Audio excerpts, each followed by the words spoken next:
नमस्कार। आजकल दिल्ली में किसानों का आंदोलन चल रहा है, जिसमें पंजाब से आए किसानों ने दिल्ली को चारों तरफ से घेर रखा है। उनका आंदोलन किन मांगों को लेकर है, वो क्या चाहते हैं, वो एक अलग मुद्दा है। लेकिन इस दौरान एक जो बात उभर कर सामने आ रही है वो है किसानों की इमेज को लेकर। आम लोगों के दिमाग में, ख़ासकर जो शहरी तबका है, उसके दिमाग में जो किसान की छवि रही है वो हमेशा से एक बड़े ही गरीब किस्म के, फटेहाल, फटीचर किस्म के आदमी की रही है। उसकी इस छवि को बनाने में मीडिया ने, अखबारात ने और हमारी फिल्मों ने भी बहुत बड़ा योगदान किया है। और जो लोग यहाँ पर आते हैं बड़े बड़े शहरों में, दिल्ली में, मुंबई में, कहीं भी, वो जिन राज्यों से आते हैं वो भी काफ़ी गरीब राज्य हैं और वो भी यही दावा करते हैं कि हम किसान परिवार से हैं और हमारा जो मेन पेशा है, जो हमारा जो मुख्य पेशा है वो काश्तकारी है। और उन्हीं लोगों से लोग अंदाज़ा लगाते हैं कि क्या किसान ऐसे होते हैं। लेकिन अब जो पंजाब से किसान आए हैं, उनका जो रहन सहन का तरीका है, जिस तरीके से वो दिल्ली में रह रहे हैं तमाम संसाधनों के साथ, उनके खाने पीने की जो रोज़ाना नई नई रिपोर्ट दिखाई जाती हैं कि वो विदेशी जो खाना है, पिज़्ज़ा, उससे लेकर वो देसी खाने तक और तमाम तरह की मिठाइयाँ और ड्राई फ्रूट्स, इस तरह की चीज़ों का इस्तेमाल कर रहे हैं। और दूध, चाय, फल, तमाम चीज़ों की उनके यहाँ पर इफ़रात है और वो तो खुद कम खा रहे हैं। लेकिन आसपास के जो और लोग रहने वाले हैं, नौकरी पेशा हैं या तमाम दूसरे हैं, छोटी मोटी जो मुलाजमतों में हैं, वो ज़्यादा जाते हैं। और जैसा कि जो पंजाब के लोग हैं, उनका जो एक फ़लसफ़ा है लंगर का, वो स्वाद चख रहे हैं। सवाल ये है कि गांव का किसान कैसा होना चाहिए। वो होना चाहिए जो उसकी इमेज बना दी गई है मीडिया के द्वारा या फिल्मों से या दूसरे जो ज़रिए हैं उनसे। और सही बात तो ये है कि लोग किसान का सम्मान नहीं करना चाहते। ये डायलॉगबाजी बड़ी अच्छी लगती है कि अन्नदाता है, इसके ऊपर ही बहुत सारे लोगों को एतराज़ हो जाता है कि भाई दाता तो वो होता है जो किसी चीज़ को मुफ्त में दे। अब इस हिसाब से तो कोई दुकानदार है वो भी राशन दाता हो गया, कोई डॉक्टर है वो चिकित्सा दाता हो गया। तमाम तरह के जो लोग हैं वो अपने अपने दावे करके आ जाते हैं। वैसे भी हिंदुस्तान में समाज सेवा के तो दावे बहुत होते हैं। IAS ऑफिसर जो ज़्यादातर IIT से इंजीनियरिंग करके आते हैं उसे छोड़ देते हैं समाज सेवा के लिए, वो भी एक अलग मुद्दा है। तो ये जो सम्मान की बात है किसानों की, उनका सम्मान ये जो शहर के लोग हैं फिर भी सम्मान करते हैं। लेकिन जो गांव से आकर शहर में छोटा मोटा काम करता है, ड्राइवरी करता है, मजदूरी करता है, फल सब्जी बेचता है, तमाम और दूसरे काम करता है, वो भी अपने ही लोगों की इज़्ज़त नहीं करना चाहता। वो सबसे पहले ज़बान दराज़ी करेगा गांव के उस मोअज़्ज़ज़ आदमी से जो काश्तकारी कर रहा है आज से नहीं सदियों से और पहले लोगों को रोज़गार देता रहा है। और यही वजह थी कि जब कोरोना के काल में, कोरोना काल तो खैर अब भी चल रहा है, जब लोग हिजरत करके बड़े बड़े शहरों से अपने अपने गाँवों को गए तो गाँव के लोगों को बड़ी नाराज़गी थी इस बात की कि ये वही लोग हैं जो सामान्य दिनों में जब गाँव आते थे तो ऐसे व्यवहार करते थे जैसे कि कोई बहुत बड़े अफसर हों, धंधा सेठ हों। और हम लोगों के साथ जो है उनका जो पेश आने का तरीका था उसमें एक बदतमीज़ी वाली बात ज़्यादा होती थी। खैर, ये जो किसानों की बात है, हिंदुस्तान आज़ाद होने के बाद से ही किसानों की कोई ख़ास इज़्ज़त किसी सरकार ने की नहीं। इससे पहले अंग्रेज़ों के ज़माने में बड़ा ही किसानों की इज़्ज़त थी, ऐसी बात नहीं है। शोषण अपनी जगह रहा और उससे पहले जो तमाम राजे महाराजाओं का दौर रहा, तब भी किसानों को सहूलत देते थे वो लोग, क्योंकि अगर वो सहूलत ना देते तो वो खेती बाड़ी छोड़ देते और खेती बाड़ी ही जो है वो राजस्व का एक सबसे बड़ा ज़रिया थी। या यूँ कहें कि 95% से ज़्यादा राजस्व जो है अगर व्यापार को छोड़ दिया जाए तो सब खेती बाड़ी से आता था। और फ़ौज के लिए, आम नागरिकों के लिए, सबके लिए गले की ज़रूरत पड़ती थी। तो उस वक्त इज़्ज़त थी किसानों की। लेकिन अब क्या है, किसानों से बस जैसा कि मैंने पहले कहा कि लोगों को लगता है कि किसान होगा तो वही उसकी जो दीनहीन वाली छवि बना दी है। उन्हें बड़ा अचंभा होता है जब वो देख रहे हैं, पंजाब के लोगों को देख रहे हैं या दूसरे किसानों को देख रहे हैं। और ऐसा नहीं है, पंजाब नहीं, हिंदुस्तान में आजकल हर जगह का जो किसान है वो इसी तरीके से जी रहा है। वो लोग जो किसानों के नाम पर बहुत बड़े हमदर्द बनते हैं, सोशल मीडिया पे पोस्ट डालते हैं और दूसरे लोगों के साथ ज़बान दराज़ी करते हैं कि, और उन्हें उल्हाने देते हैं, ताने देते हैं कि आप जानते हैं कि ये काश्तकारी क्या होती है, खेती क्या होती है, ये हमारा अन्नदाता है। ये वो लोग हैं, ये उनकी औलाद हैं जो बैंकों में काम करते हैं और किसान को 1 लाख रुपए का कर्ज देते हैं, 30-40 हज़ार का कमीशन खुद खाकर और दलालों को देकर। इसके अलावा ये वो लोग हैं जो काम कर रहे हैं, गांव में ही पैदा हुए, गांव से 10वीं की, कोई सिपाही बन गया फौज का, पुलिस का, कोई राजस्व चपरासी बन गया, पटवारी से बोलते हैं, और कोई क्लर्क बन गया। तमाम चीज़ें हैं इनके। ये जब आते हैं, इनके बच्चे सब बड़े बड़े शहरों में रहने लगे, वहाँ पढ़ने लिखने लगे, और जब ये गांव आते हैं तो यही लोग सबसे ज़्यादा, जो किसान हैं, उसे हे दृष्टि से देखते हैं, खेती बाड़ी का मजाक उड़ाते हैं, और इन्हें बड़ा ताज्जुब होता है, जलन होती है, ईर्ष्या होती है कि भाई ये क्या हो रहा है। गांव के लड़के हैं, ये बहुत सारे पढ़ रहे हैं। आजकल हर गांव में आपको सैकड़ों बेरोज़गार ग्रेजुएट मिल जाएंगे, पोस्ट ग्रेजुएट मिल जाएंगे। सबके पास मोबाइल फ़ोन है, घरों में भी DTH है, तमाम तरह की सहूलियतें हैं। और पहले भी लोग पढ़ते थे, पहले भी ऐसा नहीं है गांव में पहले ये कि जो ज़मींदार, उसका परिवार और भी दूसरे लोग थे वो पढ़ा करते थे। और गांव के जो अब लोग हैं अब भी पढ़ रहे हैं, तमाम चीज़ें हो रही हैं। लेकिन ये है कि जो खेती बाड़ी को जो इज़्ज़त की बात है वो कुछ राज्यों में बेशक है, पंजाब है, सबसे ज़्यादा खैर पंजाब में है, हरियाणा में खेती बड़ी उन्नत है, पश्चिम उत्तर प्रदेश में है, और तो मध्य प्रदेश में अच्छी खेती बाड़ी हो गई। इवन बिहार, जिसका नाम एक पिछड़े सूबे के तौर पे लिया जाता है, वहीं बहुत अच्छी खेती बाड़ी चल रही है। लेकिन हाँ, इज़्ज़त जो सबसे ज़्यादा है पंजाब में है। और दूसरी बात यह है कि या फिर उन लोगों की एक नई साहब MBA करके इसने इंडियन इंस्टीट्यूट ऑफ मैनेजमेंट से इसने MBA की, फिर इसने किसी मल्टीनेशनल कंपनी में नौकरी की, लेकिन ये अपने गांव आया और टमाटर, मशरूम और गोभी की खेती करके, फूलों की खेती करके और वैज्ञानिक खेती करके साल का करोड़ों रुपये कमा रहा है। और कुछ लोग फिर उसे जो प्रेरक कहानियाँ होती हैं, इंस्पिरेशनल स्टोरीज़ होती हैं, उसमें बताते हैं लोगों को। यूँ भी खैर नसीहत देना हिंदुस्तान में सबसे बड़ा शगल है। देना सब चाहते हैं नसीहत, लेना कोई नहीं चाहता। सबसे बड़ी बात यह है कि जो पिछड़े राज्य हैं, बिहार है, उत्तर प्रदेश है, उसमें किसी परिवार का लड़का अगर बेरोज़गार है, और ज़्यादातर का बेरोज़गार ही है, अगर वो रिजर्वेशन वगैरह की कैटेगरी में नहीं आता तो ज़्यादातर बेरोज़गार ही रहता है। अगर वो काफ़ी पढ़ लिख गया है, ग्रेजुएशन, पोस्ट ग्रेजुएशन और तमाम तरह की डिग्रियाँ उसने हासिल कर ली हैं, और मुलाजमतें लगती नहीं हैं, नौकरियाँ लगती नहीं हैं, तो ठीक है, वो लगा हुआ है। लेकिन जो 10वीं पास कर लग गया है, किसी का बेटा बेटी सरकारी नौकरी में, तो वो उसका मजाक उड़ाते हैं। ये इन पिछड़े राज्यों की बातें हैं कि वो भाई देखिए हमारा तो लग गया, वो लग गया। तो ये एक ऐसी बात है। और ये जो लोग पंजाब के किसानों के लिए कह रहे हैं कि ऐसे ट्रैक्टर्स में आए हैं जो वातानुकूलित हैं, बड़ी बड़ी गाड़ियां हैं और तमाम चीज़ें हैं, तमाम सुविधाएं, तो उन्हें बस यहाँ पे यही अचरज रहता है कि भाई यार, हम तो किसानों को गालियाँ बक रहे थे, ये कैसे हुआ? ये किसान का कौन सा स्वरूप है जो हमारे सामने आ रहा है? रहा सवाल पंजाब के किसानों पर तंज कसने का, तो दूसरे राज्यों के किसानों को भी चाहिए कि वो रहन सहन में पंजाब के किसानों की होड़ करें। हरियाणा और जो पश्चिमी उत्तर प्रदेश है, वहाँ के किसानों का भी रहन सहन काफ़ी अच्छा है, उसे फॉलो करें।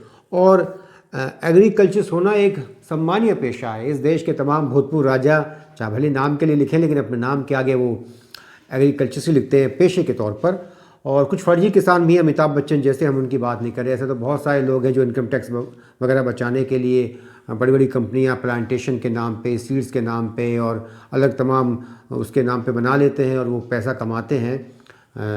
जो पंजाब के कई बड़े नेता हैं, उनकी भी बड़ी बड़ी कंपनियां हैं। और वो जो लोग इसे सपोर्ट कर रहे हैं, जिनमें नाराज़गी है कि इसे कनाडा, इंग्लैंड, अमेरिका से इसको पुश किया जा रहा है, तो ठीक है, उनका मकसद दूसरा है। वो एक पुराने दौर को वापस लाना चाहते हैं, वो दोबारा से पंजाब में अशांति पैदा करना चाहते हैं। और वो तो खुद रहेंगे, उनकी औलादें रहेंगी बाहर विदेशों में, आराम से एक बड़ी ही सुरक्षित ज़िंदगियाँ वो जी रहे हैं और आइंदा भी जिएंगे। लड़ने मरने के लिए वो चाहते हैं कि पंजाब का या दूसरे इलाकों का जो नौजवान है, किसान है, वो आ जाए और वो आराम से वहाँ पर रहें। वो दोबारा उस दौर को वापस लाना चाहते हैं। वो तो ये भी भूल जाते हैं कि जो पंजाब की जो सबसे बड़ी आबादी है सिखों की, वो जितनी पंजाब में रहती है उससे कहीं ज़्यादा हिंदुस्तान के मुख्तलिफ़ इलाकों में रहती है। एक अलग इशू है, यहाँ बात दूसरी है।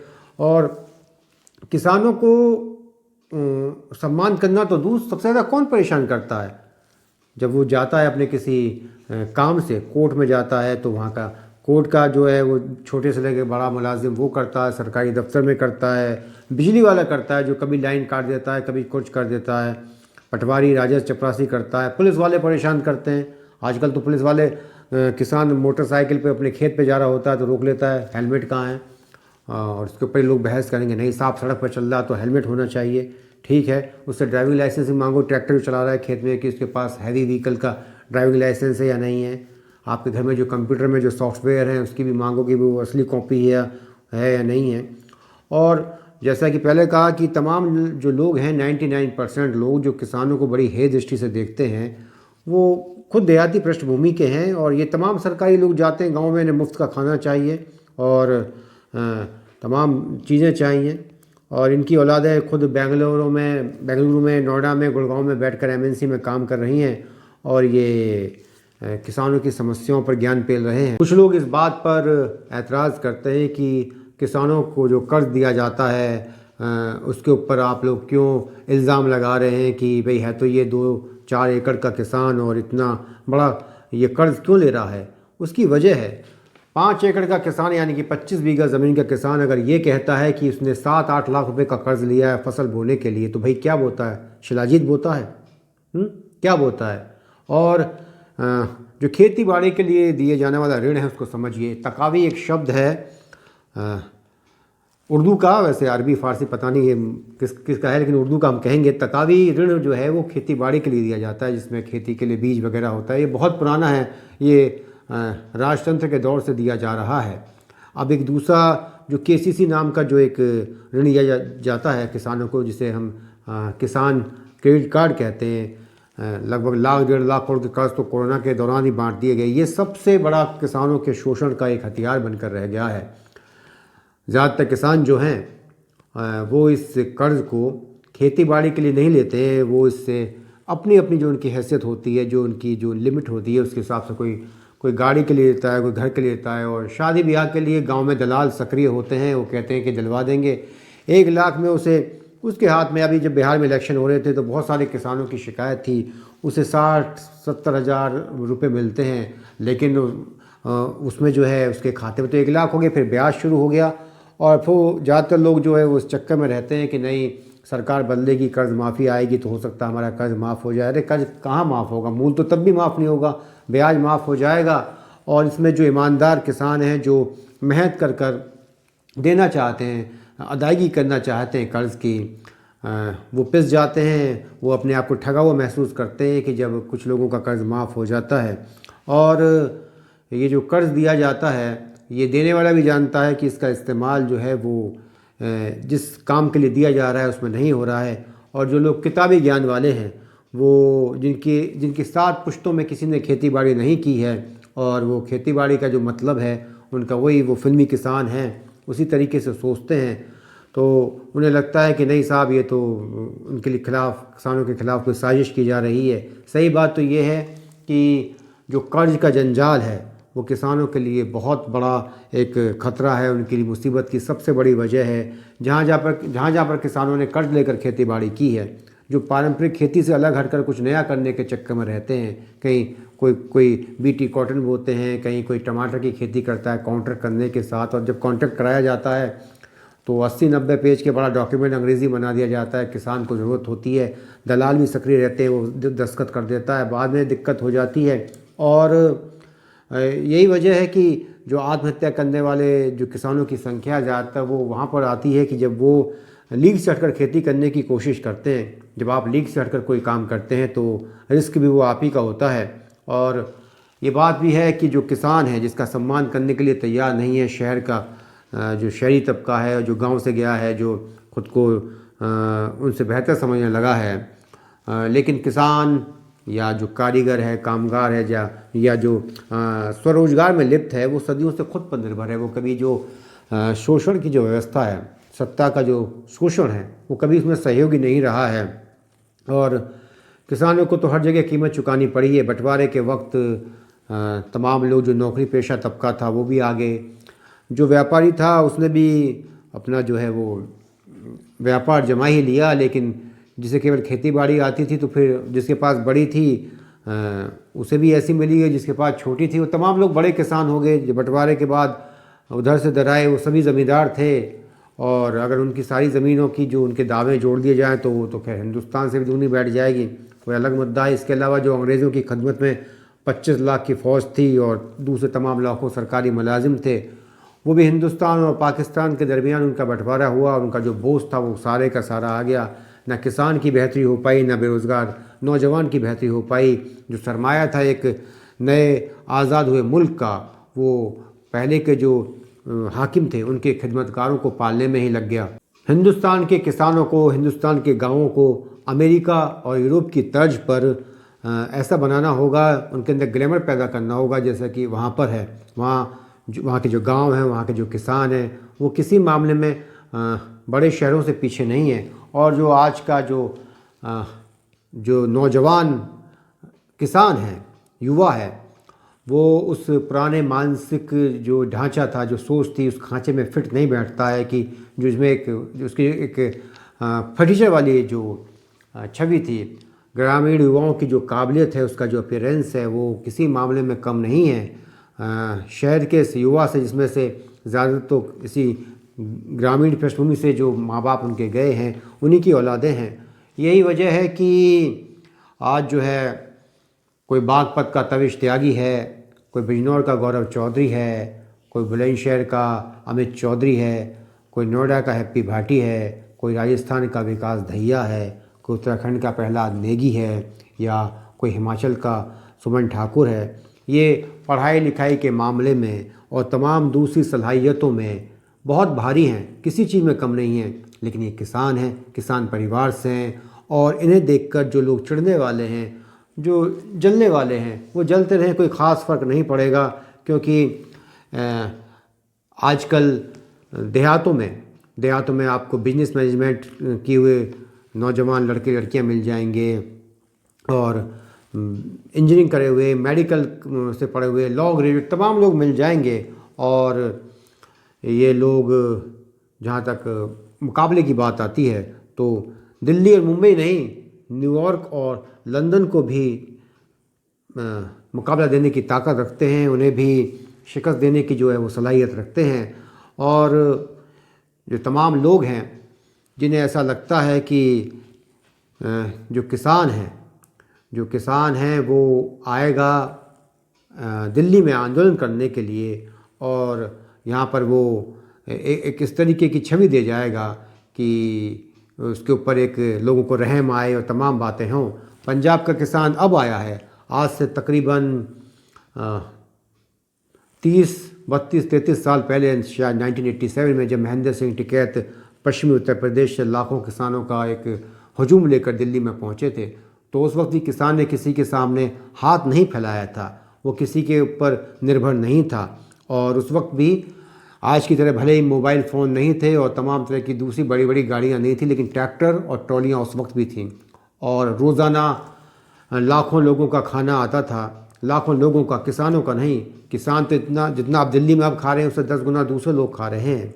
और ये बात सही है कि आज नहीं तो कल नहीं तो परसों वो दिन आएगा जब हिंदुस्तान में किसानों को उनकी जो पुराने ज़माने की इज़्ज़त थी वो मिलेगी। नए दौर में उदारीकरण की वजह से, या ये जो सरकारी नौकरियों में बहुत सारा पैसा आ गया है, उसकी वजह से काश्तकारी की जो इज़्ज़त है वो ख़त्म हो चुकी है। और इसे ख़त्म करने वाले वही लोग हैं ज़्यादातर जो खुद काश्तकारी वाली पृष्ठभूमि से निकल कर गए हैं।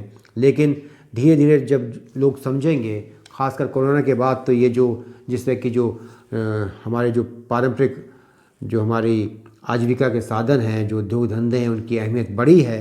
और आने वाले वक्त में जो किसानों का है वो सम्मान भी बढ़ेगा, गांव का सम्मान बढ़ेगा, क्योंकि धीरे धीरे जो बड़े शहर हैं वो बोझ नहीं सह पाएंगे। जितनी ज़बरदस्त हमारे देश की जनसंख्या है और आधे से ज़्यादा लोग स्लम में रहेंगे।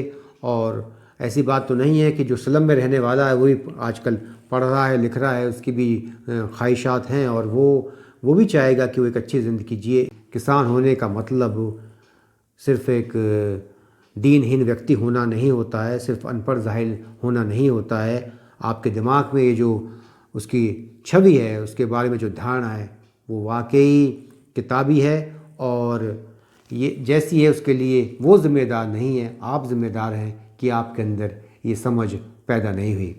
नमस्कार, जय हिंद।